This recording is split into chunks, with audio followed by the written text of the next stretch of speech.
Pues Enrique dice, mira, esta mujer lo que me ha dado es una niña. Los varones que intentó darme se murieron. Así que, pues yo no tengo otra alternativa. Yo lo que hago es que voy a anular mi matrimonio con ella. Porque anulando mi matrimonio con ella, pues me vuelvo a casar y a lo mejor con la que me case me da un varón. Desde luego, fíjese lo interesante del proceso. Esta anulación era vox populis dentro de la iglesia, porque desde luego la iglesia entendía que nunca se debió haber casado un cuñado ¿con qué? Con una cuñada. Pero había un problema. ¿Y sabe cuál era el problema? El problema era que llana y sencillamente había una relación de Catalina con el rey de Francia, Carlos V. Y es que Carlos V era sobrino de Catalina. Y desde luego, Carlos V le decía a su tía, si este se quiere divorciar de ti, va a tener problemas conmigo. Y nosotros vamos a invadir a Inglaterra. Por lo tanto, eso creaba una seria dificultad y creaba una seria crisis dentro de la iglesia y dentro del gobierno inglés. El Papa Clemente VII sabe que la iglesia cometió un error dándole autorización a Enrique para casarse con su cuñada, pero ahora cometería un segundo error, aceptando que se puede ¿qué? ¿Anular? Que se puede anular. Entonces, desde luego, el Papa dice, yo no puedo aceptar cometer dos errores a la misma vez, sobre todo cuando se sabe que la intención del rey Enrique VI es anular el matrimonio para casarse con otra mujer que ya se sabía quién era, que ya se conocía, ¿verdad?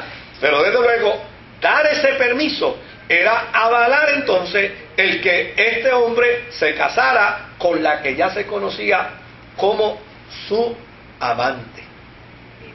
Y esto producía una situación bastante difícil para el Papa Clemente VII. ¿Qué hace el Papa Clemente VII? Pues las universidades eran las que tenían los mejores teólogos y los mejores pensadores en el campo teológico. Pues vino Clemente y le pidió a la Universidad de París, a la de Orleans, a la de Tolosa, a la de Oxford, a la de Cambridge, hasta las universidades italianas, a todas les pidió una opinión. Y todas ellas dijeron que ese matrimonio no era válido. El matrimonio no es válido. Pero desde luego, el Papa decía, pero si yo le digo al rey de Inglaterra que el matrimonio no es válido, ¿en qué problema me meto yo con el rey de Francia? Y acuérdese que la iglesia en Francia estaba solidificada. O sea, y cuando el rey Carlos V de Francia se entere que yo le di mi aval al rey de Inglaterra para que deje a su tía, entonces, desde luego, en caso de duda, pues saluda, pues ¿qué hizo el Papa? El Papa simplemente se hizo el de la vista larga. Y cada vez que Enrique VI decía, mira, yo te estoy esperando una decisión tuya, que tú me digas que mi matrimonio es anulado porque yo me casé con mi cuñada, yo ni tomé decisiones en eso. Entonces el Papa le decía, bueno, estamos bregando con la situación, estamos consultando, estamos evaluando, pero nunca le decía a el rey, no va. Porque aun cuando todos los teólogos le dijeron, mira, lo puede declarar anulado, porque eso fue un error que se cometió, él decía, sí, pero ¿y qué cara le doy yo a Carlos V? Que en ese momento, pues obviamente, era un rey fuerte y que la Iglesia Católica gozaba. en ese momento la iglesia gozaba en ese momento de una estrecha relación de confianza con él. Así es que, ¿qué hace Enrique VI? Enrique VI empieza entonces a amenazar al Papa. A decirle, te voy a dar hasta el mes que viene. Si para el mes que viene tú no me has resuelto mi problema, los fondos de dinero que envía el imperio a Roma no van a llegar.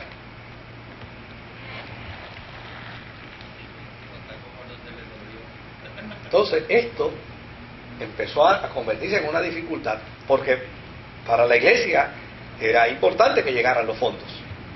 Y él simplemente dijo, pues mira, hasta que tú no decidas, yo no voy a enviar más dinero a Roma. Claro, ¿qué hace entonces el papado? Había un sacerdote llamado Tomás Cranmer, que era un cristiano extraordinario, este sacerdote, pero era un hombre de una mente muy autónoma, de un pensamiento muy autónomo.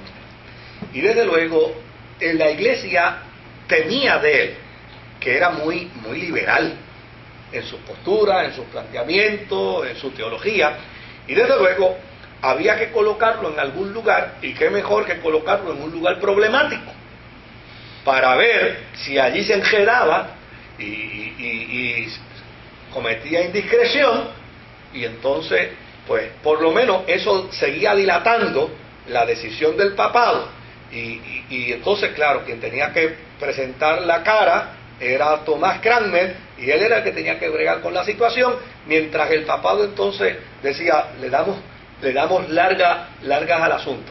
Así es que finalmente la iglesia desde Roma decide enviar a Tomás Cranmer y lo nombra obispo de Canterbury.